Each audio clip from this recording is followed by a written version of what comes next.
भारत और चीन के बीच तनाव बढ़ता गया जब से 2017 में डोकलाम विवाद हुआ और उससे पहले जब डेप्सांग में चीनी घुसपैठिए अंदर घुस आए। फिर जून 2020 में गलवान घाटी में मामला गरमाया जब चीनी सैनिकों ने हमारे एक निहत्थे सीमा दल पर हमला किया, जिसमें दुख की बात है कि हमारे 20 भारतीय सैनिक शहीद हो गए। चीन से बदले की भावना भारत में ऐसी फैली कि लोगों ने तय कर लिया कि वे मेड इन चाइना सामान नहीं खरीदकर चीन को सबक सिखाएंगे। भारत सरकार ने भी कड़ा रुख अपनाते हुए बैन कर दिए टिकटॉक, पबजी और 220 दूसरे चीनी ऐप्स। इसके अलावा भारतीय टेलीकॉम कंपनियों को साफ कह दिया गया कि वे हुआवेई और ZTE जैसी चीनी कंपनियों की 5G तकनीकों से दूर रहें। तब तक सबसे बड़ा अस्त्र प्रेस नोट 3 तैयार हो रहा था, जिसने चीन जैसे पड़ोसी देश की कंपनियों से आने वाले विदेशी निवेश को मुश्किल बना दिया। इससे पहले अलीबाबा और टेंसेंट जैसी कंपनियों ने भारत की 30 सबसे तेजी से उभरती कंपनियों में से 18 में पैसा लगाया था। अब उनके और पैसा लगाने पर पाबंदी लगा दी गई। इस बीच भारत ने चीन के साथ अपनी सीमाओं पर बुनियादी ढांचे और सड़कों का निर्माण भी तेज कर दिया, जैसे कि DSDBO रोड, जिससे भारतीय सैनिक अब चीन पाकिस्तान आर्थिक कॉरिडोर, सियाचिन और काराकोरम के पास तक आसानी से पहुंच सकते हैं। भारत ने अपने खास SFF सैनिकों को चुशुल की ऊंचाई पर तैनात किया ताकि किसी भी संकट में इस घाटी को सौदेबाजी का हथियार बनाया जा सके, और अरबों डॉलरों वाले 58 चीनी निवेश प्रस्तावों को खारिज किया, जिसमें ग्रेट वॉल मोटर्स 2022 और BYD जैसी बड़ी कंपनियां यहां अपना प्लांट लगाना चाहते थे। और जब चीनी कंपनियां भारतीय पार्टनर्स खोजने लगी तो उस पर भी रोक लगा दी गई। जहां भारत और चीन के बीच में यह आपसी टकराव हो रहा था, वहीं दुनिया का भी नजरिया चीन के खिलाफ कड़वा हो चुका था और सभी चीन जैसे देश के साथ व्यापार नहीं करना चाहते थे, जिससे भारत के संकल्प को और मजबूती मिली। अमेरिकी एप्पल और टेस्ला जैसी कंपनियों ने भारत में निवेश करने की कतार लगा दी। एप्पल ने तो यहाँ तक कहा कि वह चीन से अपना 1/4 उत्पादन भारत में शिफ्ट करेगा। भारत ने बड़े धूमधाम से 14 उद्योगों में कारोबारियों के लिए PLI योजना की घोषणा की, अरबों डॉलर के निवेश को आकर्षित करने की उम्मीद में। शुरुआत में ये कदम कोविड के दौरान असरदार लग रहा था, जब चीन से इंपोर्ट कम हो गया था 11% और हमारा वहां जाने वाला एक्सपोर्ट बढ़ गया था 2020 में 16%। लेकिन ऐसा लंबे टाइम तक नहीं चला, क्योंकि साल 2024 में चीन के साथ व्यापार बहुत ज्यादा बढ़कर 9.83 लाख करोड़ रुपए हो गया था, जिससे चीन फिर से भारत का सबसे बड़ा व्यापारी साथी बन गया। ऐसा इसलिए क्योंकि भारत की अर्थव्यवस्था काफी हद तक चीनी सामान की मोहताज है, जो दूसरे देशों के मुकाबले काफी सस्ता पड़ता है। इसलिए चीन से मदरबोर्ड, सर्किट आदि जैसे इंपोर्ट को कम करने की भारत की चालें कभी शुरू ही नहीं हो पाई। और 4 साल तक चलने के बावजूद PLI योजना अब तक सिर्फ मोबाइल क्षेत्र में एप्पल के साथ ही सफल रही है। साल 2024 में चीन के साथ बढ़ते व्यापार घाटे को लगभग 7 लाख करोड़ रुपए तक बढ़ता देखते हुए और एप्पल के 1 लाख करोड़ के एक्सपोर्ट से सरकार को इतनी खुशी हुई कि उन्होंने अपने 2023-24 आर्थिक सर्वे में उसका 5 बार जिक्र किया। तो आखिरकार भारत के मुख्य आर्थिक सलाहकार ने चीनी निवेश के लिए देश के दरवाजे खोलने की सलाह दी। हालांकि चीन को संवेदनशील क्षेत्रों से दूर रहने के लिए भी कहा गया।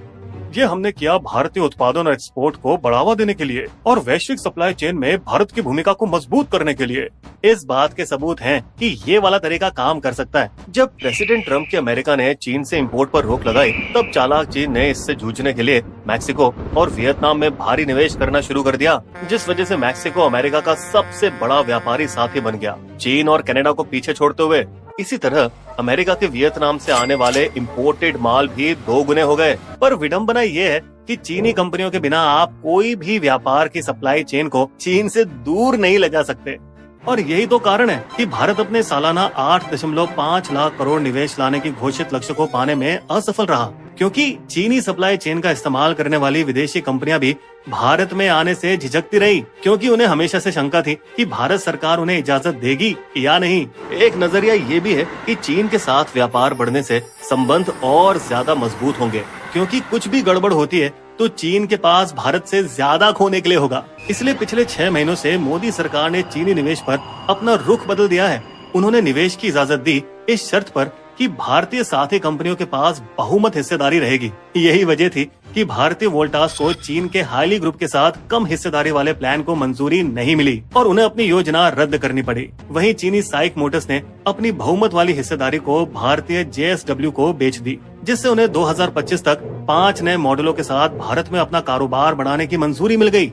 कुछ ऐसे ही एसी बनाने वाली चीनी कंपनी हायर को भी लगभग 2.5 साल के बाद मैन्युफैक्चरिंग प्लांट 184 करोड़ रुपए में लगाने की मंजूरी मिली। और अब भारतीय डिक्सन टेक्नोलॉजी ने भी 2 चीनी कंपनियों के साथ LCD, thin film transistor, smartphone और टीवी बनाने के लिए एक ज्वाइंट वेंचर की योजना बनाई है। चीनी टेक्नीशियनों के लिए वीजा, जिसे सरकार महीनों तक रोक कर बैठे रही और जिसकी वजह से पीएलआई प्रोजेक्ट में भी देरी हो रही थी, उसको भी तेजी से पूरा किया गया। लेकिन दोस्तों, जैसा कहा जा रहा है कि इस चीज का असली मकसद सोलर पैनल और बैटरी निर्माण में भारत को बढ़ाना है। और अगर हम इसे मान भी लें तो जनाब ये बताइए कि ऐसा क्यों है कि रिलायंस को चीनी fast fashion label Shin launch करने की इजाजत दी गई? इससे देश का क्या फायदा होगा?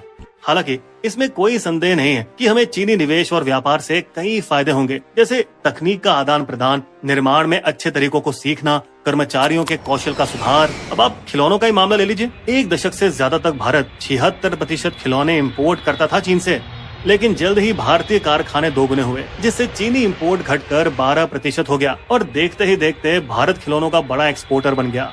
हालांकि ये जानते हुए कि चीन पर पीछे हटना राजनीतिक रूप से शर्मनाक हो सकता है, इसीलिए राजनेताओं ने जनता को गुमराह करने के लिए बड़ी बड़ी फेंकी। देश में चीनी निवेश को समर्थन देने के लिए फिलहाल कोई पुनः विचार नहीं हो रहा। भारतीयों को ये नीति नहीं पसंद आएगी, लेकिन मोदी और उनके वित्त मंत्रालय को एहसास हुआ कि इसकी जरूरत है।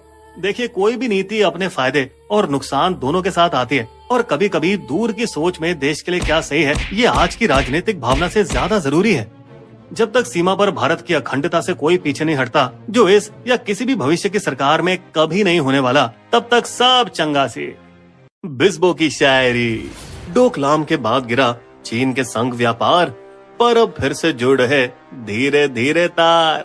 चीन के संग इस प्रीत का बस विकास आधार, देश की सीमाओं पर नहीं कभी सहेंगे